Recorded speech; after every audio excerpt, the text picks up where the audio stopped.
Hi everyone, welcome to Rach Raves Lux. Today I'm going to be talking about something a little bit more personal and serious. I'm going to be sharing my high-risk pregnancy story with you guys. Yeah, and if you hear my baby in the background, it's because I'm in her nursery and she's hanging out in her bumbo and playing with her blocks and watching her mommy talk to the camera. So, I found out I was pregnant. It was a planned pregnancy and I was super excited. It only took us a few weeks to get pregnant. Like we said, let's get pregnant, and 3 weeks later it happened. It was awesome. I was super excited. I went in at 20 weeks for my ultrasound. I did not know the gender of my baby at that point. I found out that day that I was having a little girl, which was so exciting. I was over the moon about it. If anyone knows me, you know I am a major girly girl. I'm also a kindergarten teacher, and I love having the girls in my classroom. They're just the best. Like, I was super excited. But at the 20-week ultrasound, we also found out that I had Placenta Previa. So I want to start off this video saying that I am not a medical expert. I am not a doctor. I'm going to post something here, like a little definition of what Placenta Previa is.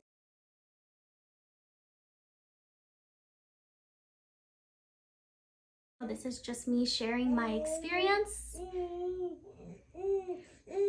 Yes, me sharing my experience, and definitely consult your doctor or OBGYN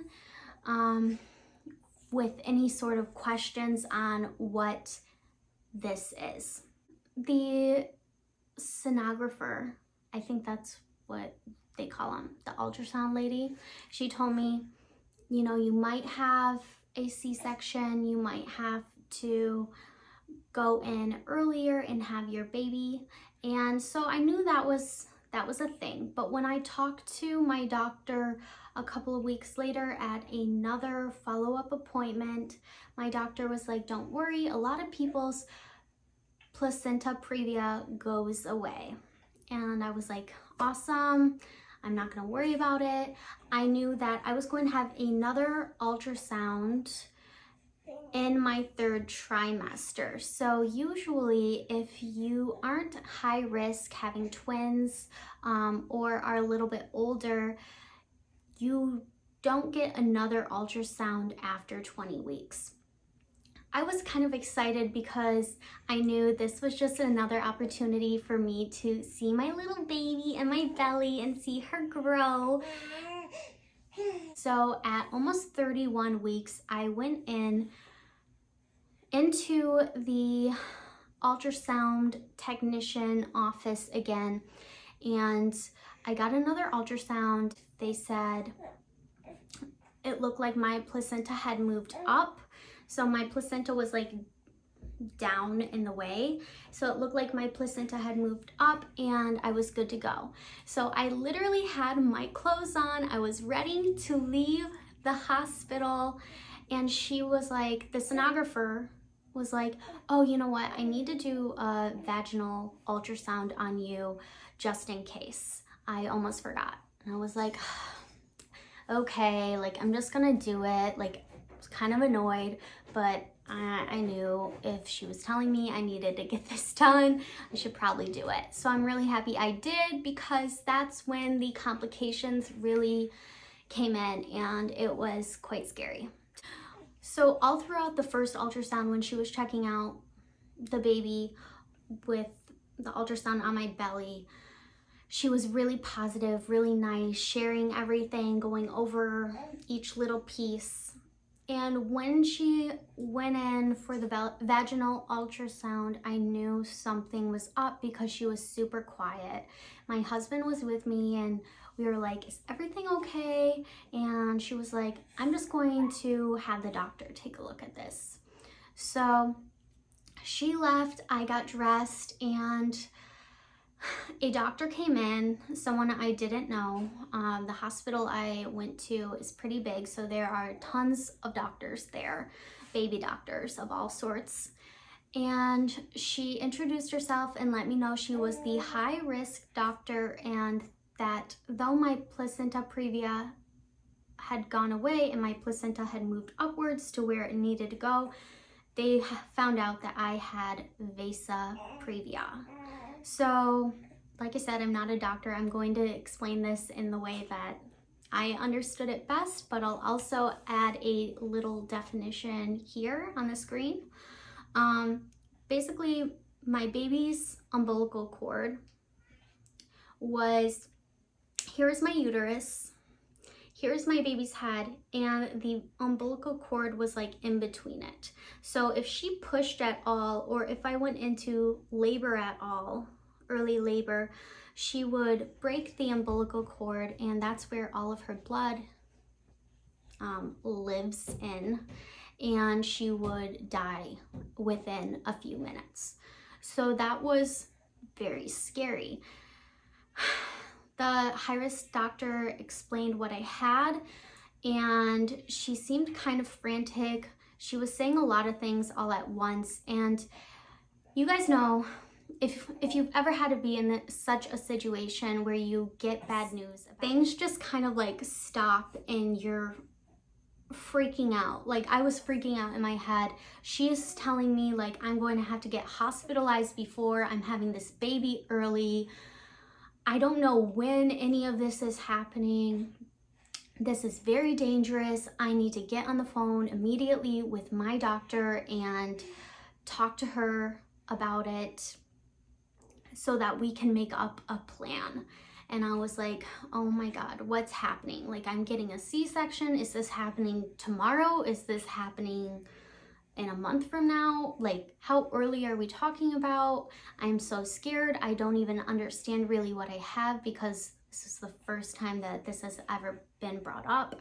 Usually when people find out that they have Vasa Previa, you find out at your 20-week ultrasound, so you kind of have a little bit more time to plan. So I found out a lot later than most people do, and I'm so glad that sonographer had me do the ultrasound, and I'm so happy that I wasn't like, oh no, it's okay, actually we've got to run, and didn't get it done, because who knows what would have happened. Actually, I know what would have happened, and it would have been really sad.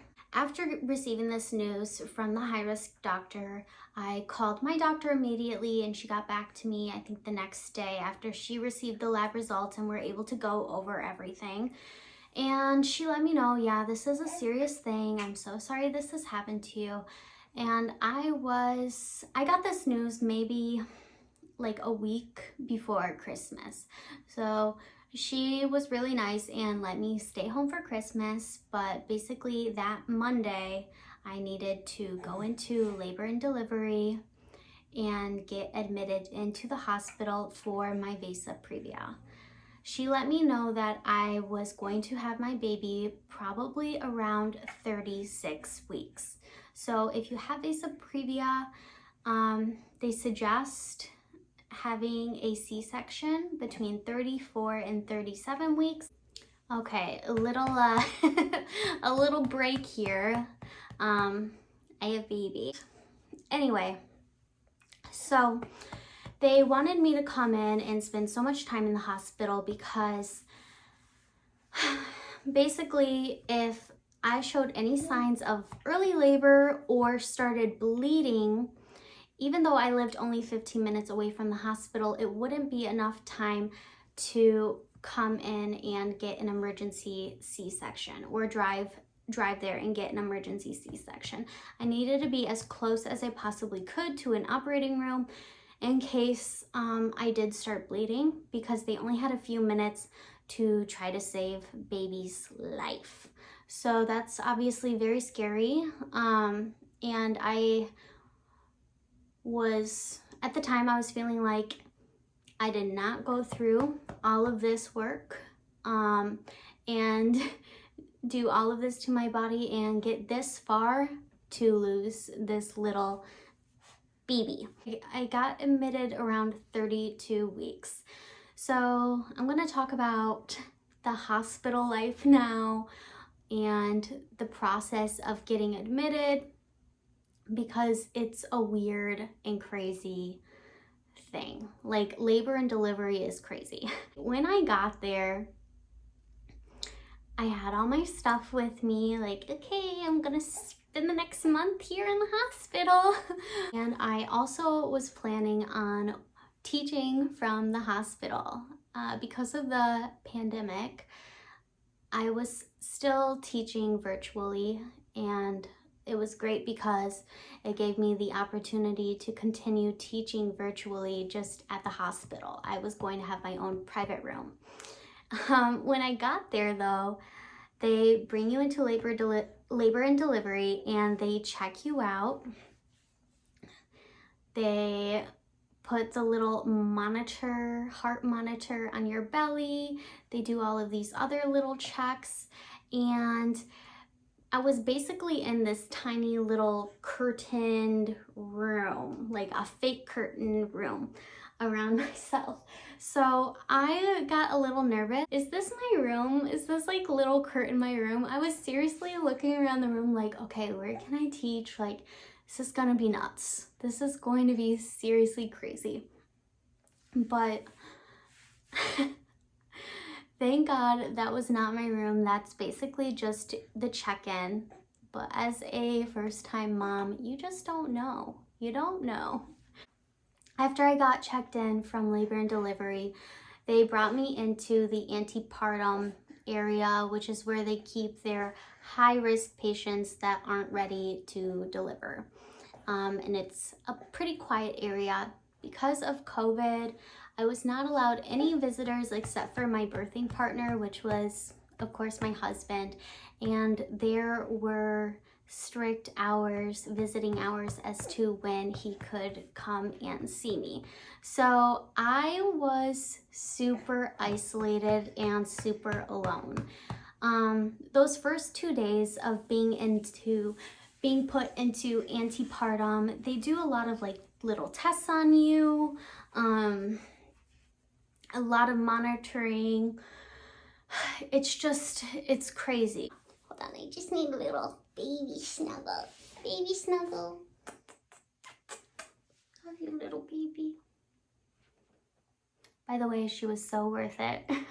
I'm trying to put on a brave face right now and just be like, yeah, and then I did this, and now I have a beautiful baby, which is true. Like, I did it, and I do have a beautiful baby, but it sucked, you guys. It sucked so badly.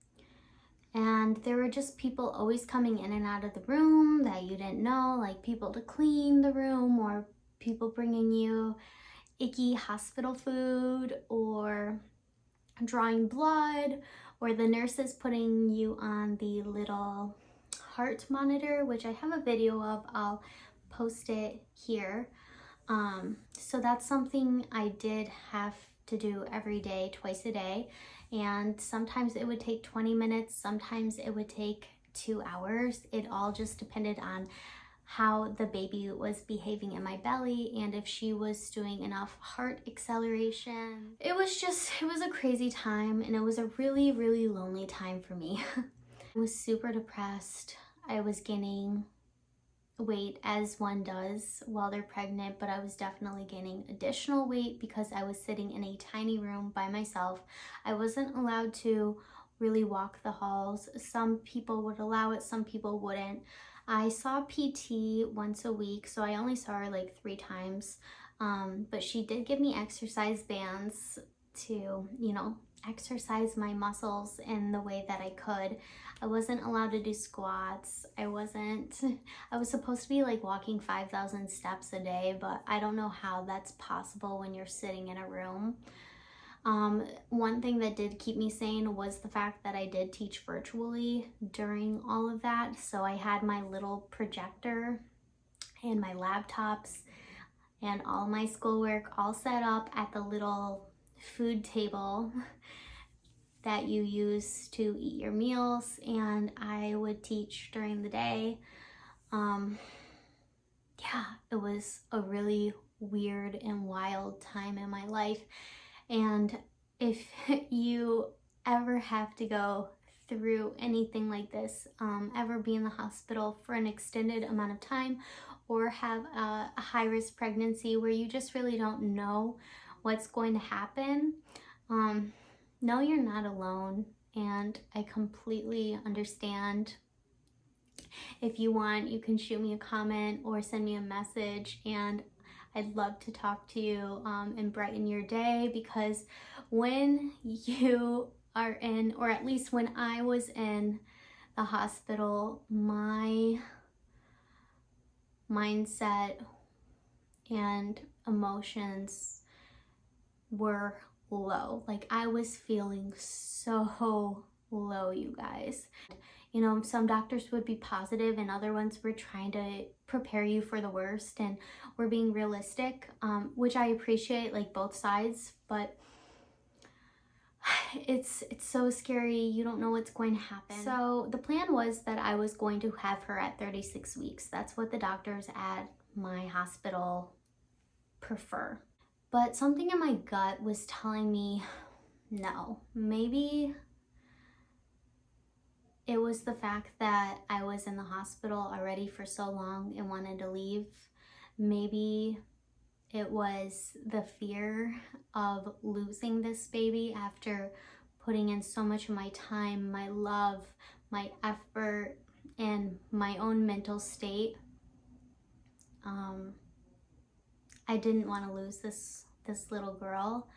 And I mean, maybe it was a combination of everything, but I did request to one of the high-risk doctors when they came in to my room one morning that we moved my C-section delivery up a week. And he completely understood and thought that was totally fine. And that's what we did. So at 35 weeks, 2 days, I had my beautiful baby girl. So it was pretty weird because I'm just going from one part of the hospital to the next. I woke up a few hours early. I couldn't really sleep. And I got ready. I put on makeup because if you do have a planned C-section, like, why not? For the pictures. I wanted to look good for my baby the best that I could. Seeing that I had not seen the sun or outdoors for a month. And I had everything wheeled out into, like, the next room that I would be staying in. They brought me back to labor and delivery, got me all set up, and put me in the operating room.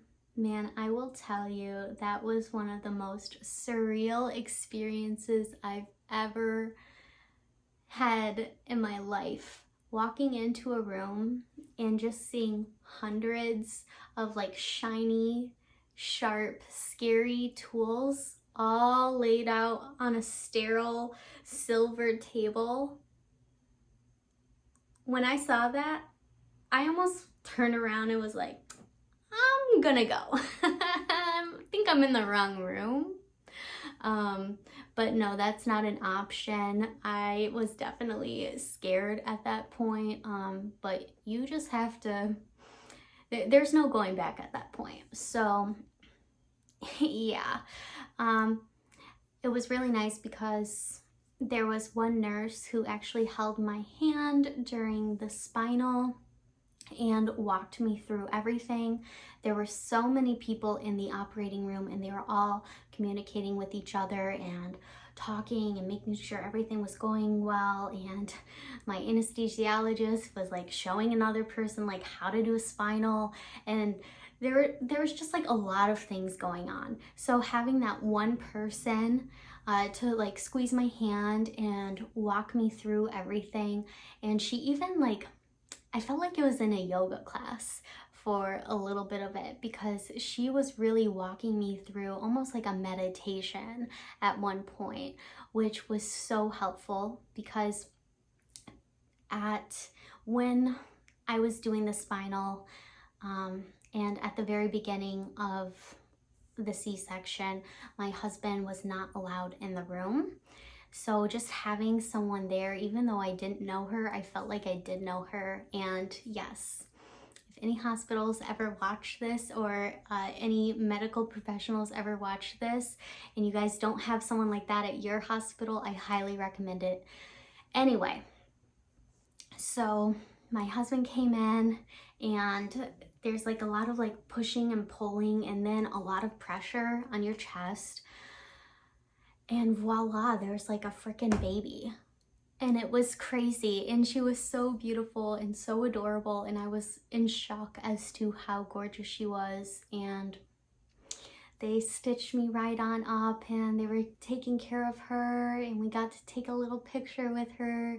I was completely numb from like here down, maybe even higher, I'm not sure. So they didn't let me hold the baby, but I had her like up to my face, and she did so well, you guys. Even at 35 weeks, she never had to go to the NICU. She breathed really well on her own. Even though we were in the hospital for 5 days after that, because she was losing weight, she did a great job, started gaining more weight, and she was just an itty bitty little sweet baby. And that is my Vasa Previa story, my Vasa Previa success story.